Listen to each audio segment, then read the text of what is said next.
Hey guys, it's our ELA block time.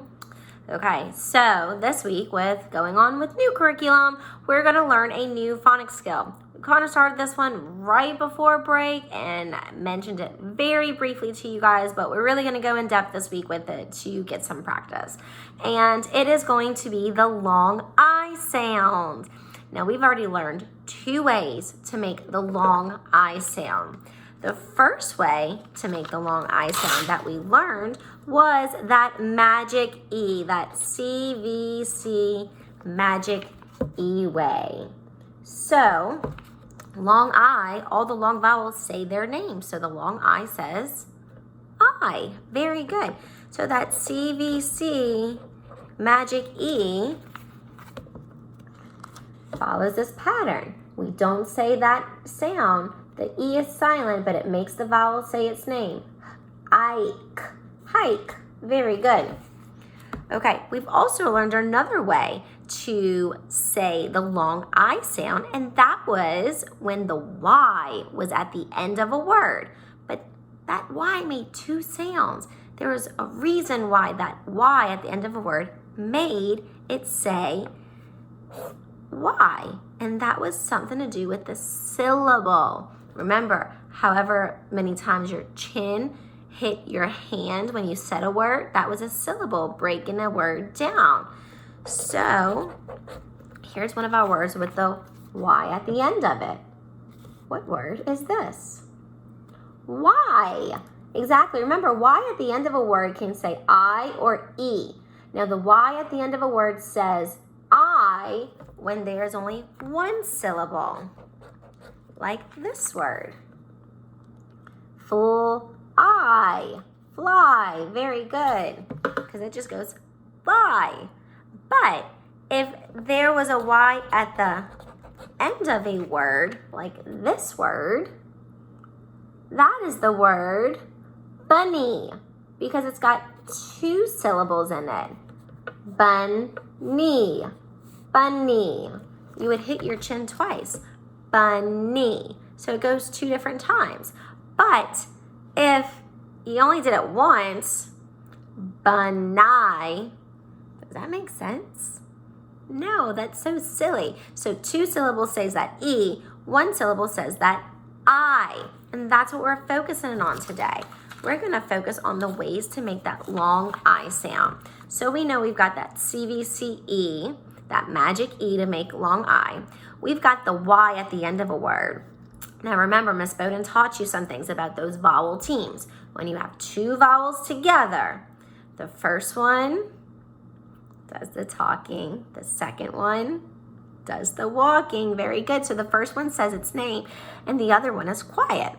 So here we're going to have a vowel team called I-E.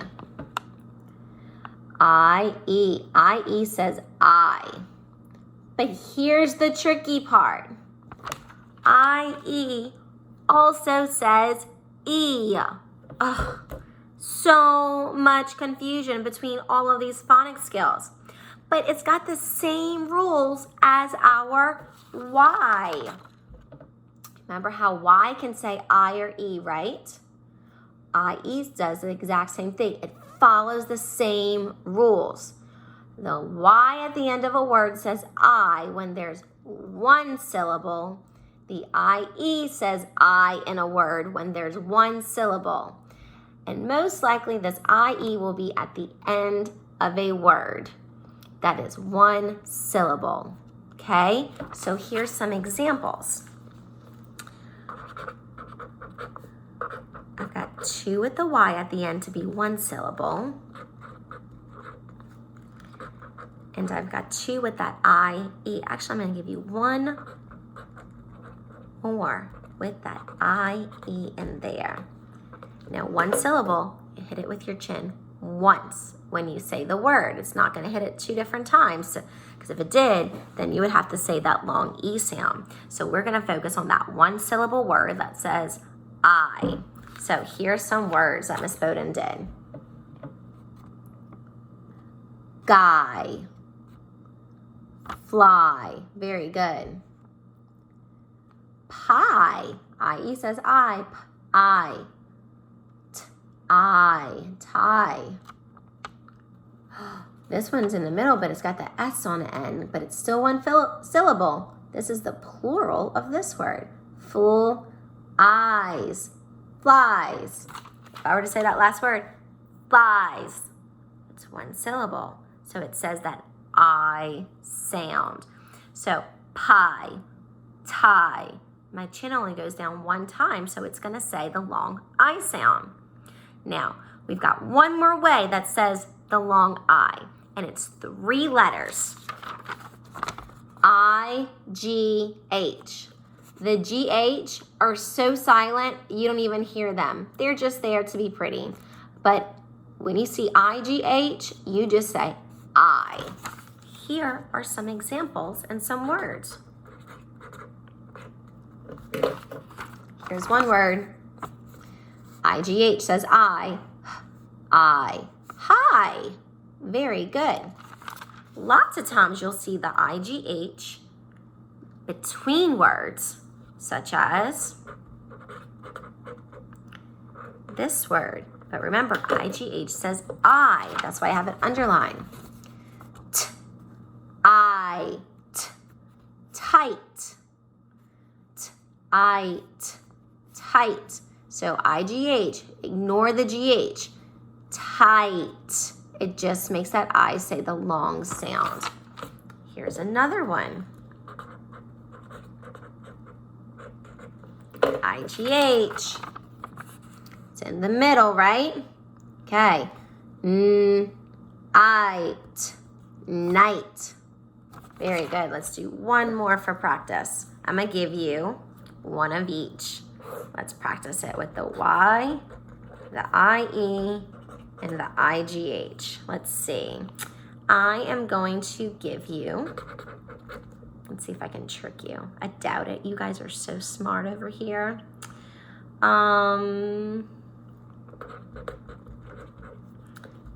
Okay. I've got my words. I'm going to underline the phonics skill to help you. Okay. Here are your 3 words. See if you can read them. My, very good. Cries, very good. Thigh, very good. My, cries, thigh. Awesome, you guys are gonna do great with that. So today I'm going to give you a few short pages to practice the long I sound. You are going to have a circle and sort. Find the I-G-H words, circle them and write them. Find the I-E that says I, one syllable, circle and sort them down here. Then I'm also going to give you 2 practice pages with I-G-H words and I words to practice recognizing I-G-H in a word that says I, and I-E in a word that's one syllable that says I, the long I word. So cut and match those pictures and read those words. You can always write sentences with those words on the back of them to practice that spelling and to practice recognizing it in those words. You can also look for words that have that phonics skill in books. Remember, I-E is like that Y. It makes 2 sounds, but we're only focusing on that long I sound today, okay? Good job. Okay, next, we're gonna go over our making inferences, our reading skill that we had started before spring break and that we're going to finish practicing throughout the week this week. And when you make an inference, basically what you're doing is you're taking the information that you already know in your head and that you're familiar with, and then you're taking the information that you read about in the story, and you're able to answer questions on it because they don't directly tell you the answer. You have to use clues. It's like putting a puzzle together. You have to take all these clues that you know and that you read about and put it together to make that big picture of what's happening. So, I'm going to give you 2 stories to practice reading. A sunny day and a sick day. Take what you know about these stories. Use the title, use the picture, use what you know in your brain, and then clues in your story that you read about that help you answer this question. And always the second one is, why do you think that? That's the clues that you found in your story or picture or title, and clues in your head that help you answer that question. Same thing for a sick day. Read the title, read the story, look at the picture. Answer that question based off of what you know in your head, clues you found in your story. Put that puzzle together. Really try to say, oh, this makes sense. So, as an example, I'm going to go back to one that we have already completed and done. And we can do it really quick just to go over our skill. This is the one we did as an example. A fun night. Let me move so I can read it right side. Rick can't wait for tonight. He is dressed in his favorite costume. He is dressed as a lion. Rick has his bag ready for his candy. What do you think Rick is going to do? Well, a fun night where Rick is dressed in his favorite costume. Rick is ready with his bag so he can get candy. He's dressed up as a lion.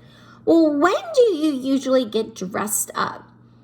You can get dressed up for parties, you can get dressed up for holidays, but when would you dress up as a lion? Halloween or a school play. Okay, well, let's narrow it down. He has a bag ready for candy. Well, when are you dressed up with a bag ready for candy? Halloween, exactly. So what do you think he's going to do? Is he going to go Halloween? No, he's going to go trick-or-treating. Exactly. So Rick will go trick-or-treating. Why do we think that? Well, we think that because he's dressed as a lion and he has a bag ready with candy. Those are our reasonings because that's what you do on Halloween. You dress up as your favorite costume and then you have your bag ready for candy. So it's simple as that. You're taking everything that you know and things that you read to put that puzzle piece together. So I think you guys will like the 2 for today. Last thing that we're going to do today is we're going to review what an adjective is because we're going to be using adjectives later this week after we do our science to finish up planets. We're going to use a lot of adjectives in our writing to describe about which planet was our favorite. And we're going to use facts as well to describe that planet on why it was our favorite. And we're going to continue using these adjectives into next week when we start learning about a life cycle of a frog. So I want to review adjectives with you. I'm going to post below the link to the YouTube video that we watched for Schoolhouse Rock on adjectives, since we've already seen it and we love it. But think about, what's an adjective? I know you guys know.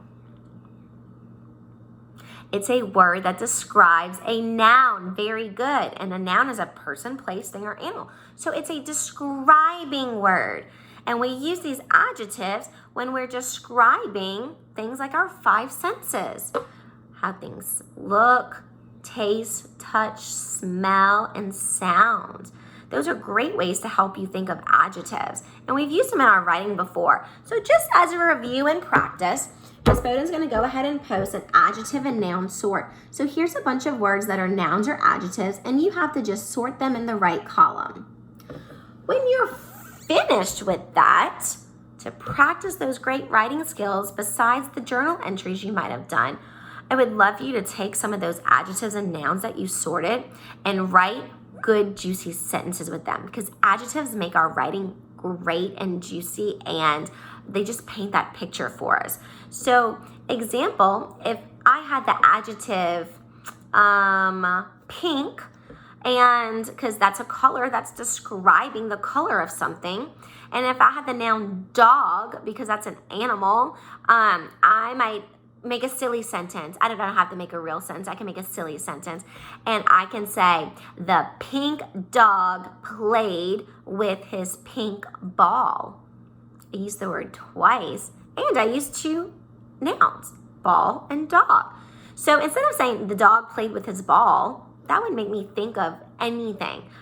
But now you know exactly what color or what kind of dog and ball it's playing with. The pink dog played with his pink ball. So now you're being very specific and you know exactly what I'm thinking. So you're now thinking the same thing I'm thinking. That's the beauty of adjectives. Okay, I'm going to come back with you later on with our math video and then our science video for today. I know our videos are running a little bit late and a little bit long. It's just that all this new curriculum is, and talking with parents is going a little bit longer today than usual. But today I'm going to record tomorrow's video so I can post them earlier on. And so you have more time to practice with that. See you guys in a bit.